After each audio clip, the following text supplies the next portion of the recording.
It's not a Right. big deal to me. Yeah. I mean, my problem with this notion of an eternal hell really is it's devoid of this moral improvement, right? It seems like when you're, punishment in any meaningful sense and just sense would be a way of improving, right? So if hell is eternal, there is no room for improvement. And I've read a lot of David Bentley Hart.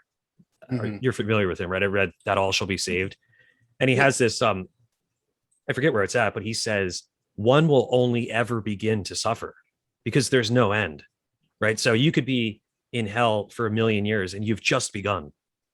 Hmm. So that to Yeah. me is that's powerful, and that just seems so problematic if hell is indeed eternal. Yeah. And for me, it's like I understand some of the arguments Clay Jones makes in his book Immortal. I think he does put out some pretty interesting ideas for an eternal hell, but I don't think it's necessary what he's arguing for in there. His basic idea is that is if hell is not eternal, we will never be able to glorify the bad guy like we do now. Like we glorify villains from the past and whatnot. Mm. We sort of like put them on a pedestal sometimes. And so he says if hell is eternal, we won't be able to ever do that because we'll always be able to see them in their current state and know they don't deserve that. That's possible. I don't think it's a necessary inference from his view. I think you can have that.